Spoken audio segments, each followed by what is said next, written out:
Man, I don't know what's going on recently, but I seem to be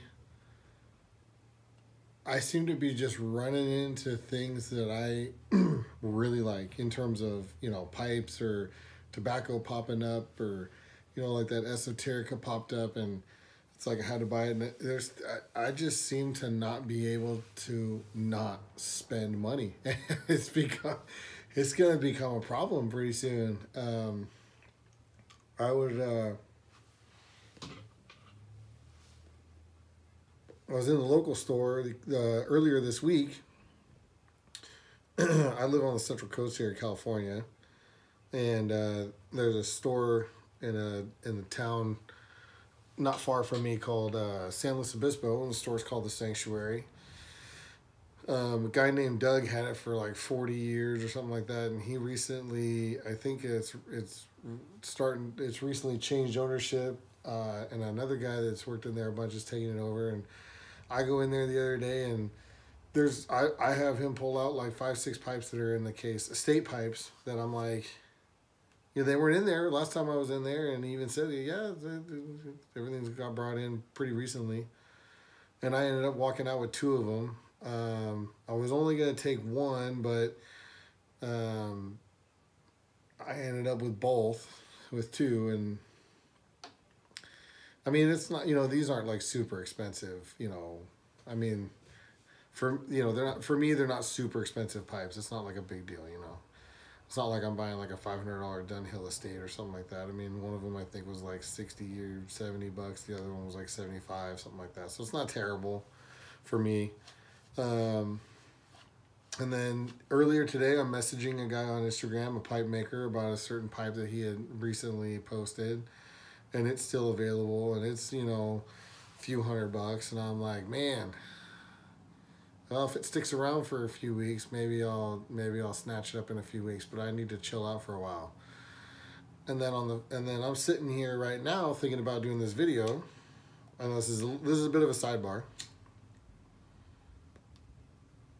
I'm sitting here right now thinking about doing this video, and I'm cruising one of the pipe sites, and lo and behold, there's an estate pipe on there that I've been looking for a while. I missed on this exact pipe a few months ago, and it was an estate pipe, but it was brand new, and it was a little pricey, but I probably should have done it looking back. But right there's another estate pipe, and it's not a new estate pipe. I mean, it's not an unsmoked estate pipe, and there's definitely I wouldn't say flaws, but it's been smoked.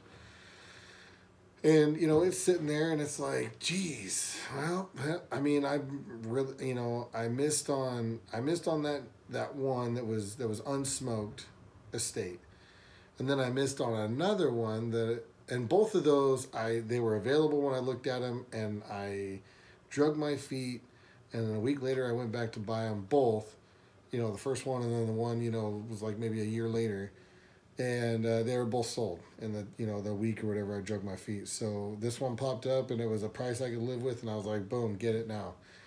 But obviously I'm not just gonna buy a pipe, right? I'm gonna throw 2 or 3 tins of tobacco in the cart too. You might as well, I guess. It's just been a man, got a problem. I guess that's why they call it pipe acquisition disorder and tobacco acquisition disorder. But anyway, I'll show all that stuff here probably in maybe the next video or the video after that. I probably won't do a box opening, because a couple of like the pipes that came from the store, they didn't come in a box. So what I'll probably do is I'll probably just get the box, I'll take everything out, show you guys everything, because it's cool. And I think you'll actually really like all 3 of these pipes, these estate pipes. They're pretty cool. I'm trying not to say too much. 2 of them I got over there, but I'm not going to show them right now. I'm going to wait till I get the 3rd one, and we'll do them all together. I guess I'll give you one hint, and all 3 are Danish. So there you go. Anyway, what we are doing today is we're doing a tasting session. And smoking an Italian pipe, talking about Danish pipes. It's a little. This is a Savinelli bent pot. It's this is it's a Venezia 622 KS. This is not really, it's a nothing pipe really, you know, but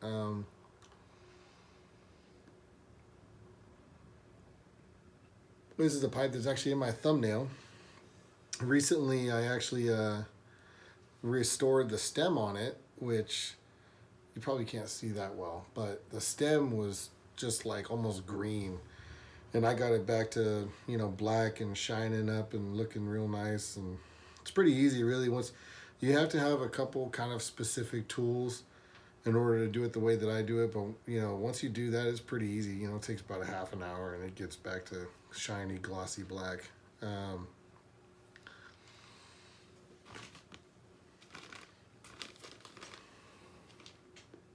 what I am smoking is Killer Briar 626 on Instagram. I think he has a YouTube channel as well, Killer Briar. He sent me some of this Chesapeake Red. I will say, just as a disclaimer, I did not purchase this. I think I messaged him on Instagram and I said, you know, I think this one and the other one I got were both he didn't have at the time, and I said, hey, when you get some of those in, you know, I might be interested in trying some of that. And you know, and then all of a sudden he just sends them. He just sent them over to me in the mail. So appreciate him for that.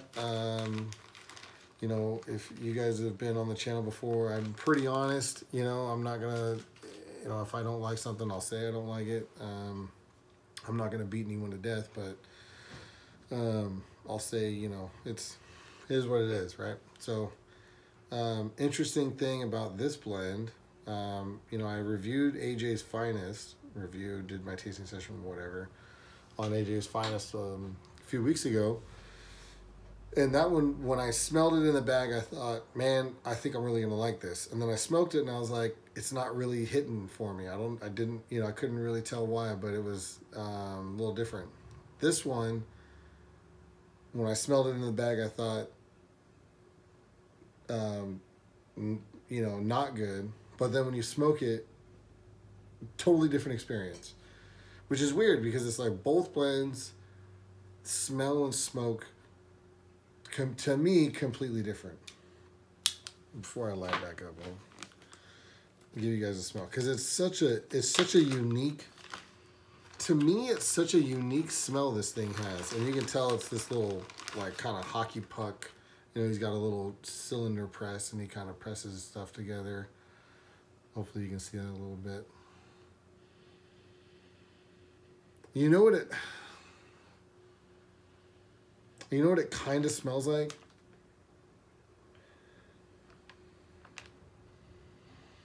It kind of smells a little bit like kombucha. Like a little bit of like kind of vinegary, like sourness. But it's kind of funny. It's not really, I mean, it's not really like a vinegary like McClellan's were vinegary. It's a little sweeter than that. It's kind of like I said. It's kind of like I mean, it's got like a kombucha type of a funk going on there. Kind of a sweet and sour, vinegary kind of a smell. So interesting stuff in the bag.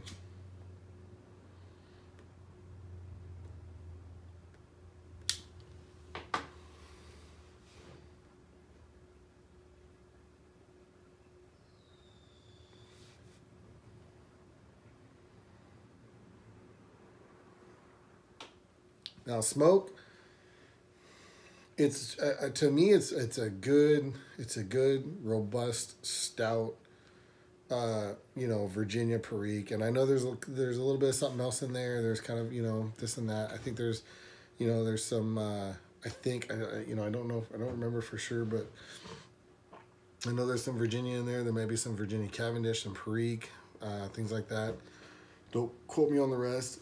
You go to Killer Briar 626's Instagram page, and he's, you know, it seems like he's usually posting up his menu or his availability like every week, it seems like. Maybe a little bit more. And check these out and see what you think, but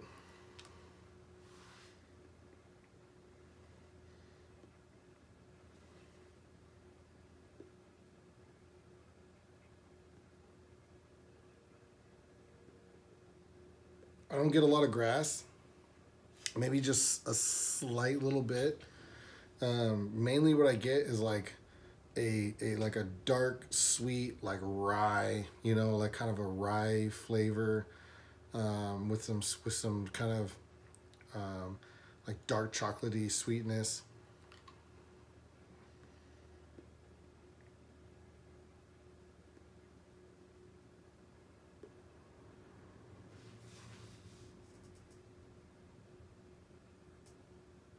Yeah, that's the best thing I can kind of equate it to, is like a rye. You know, it's kind of like a sour, not sour, but it's kind of like a funky sweet, funky spicy kind of rye flavor.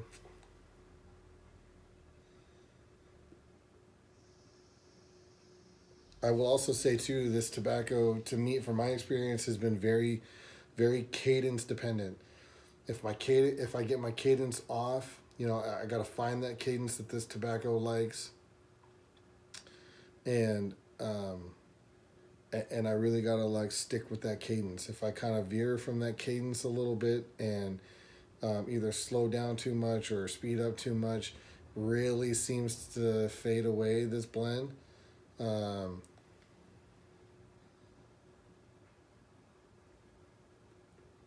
but if I get that cadence right, like right now, it's pretty good cadence. It's full of flavor.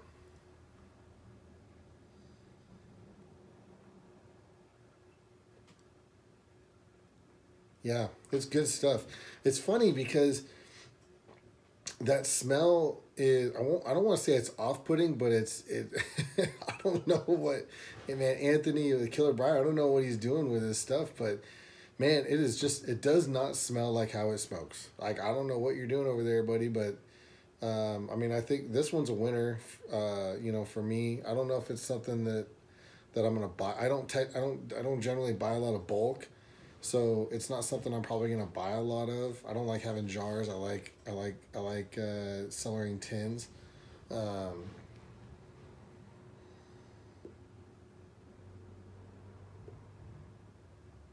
and it's probably not gonna unseat a lot of my top Virginia and Perique blends. Um, but in terms of the flavors and things that you're going for, in my opinion, it's pretty rock solid. Pretty rock solid. I'm digging this blend.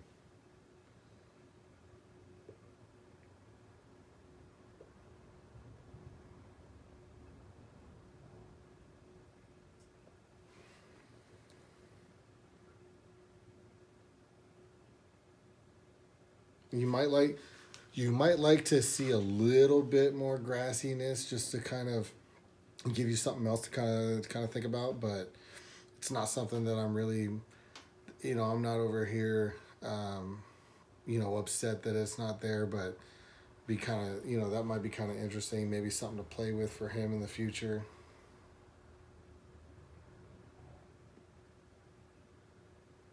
Yeah, super cadence dependent.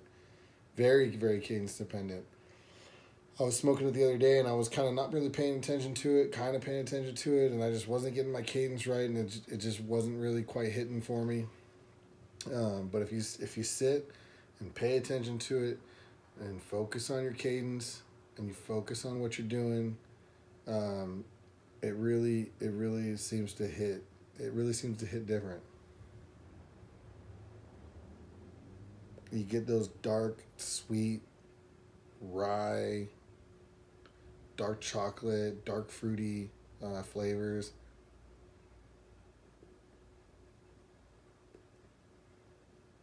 A little bit of that pepper, especially towards the end. Kind of finishes with a little pepper, little tangle.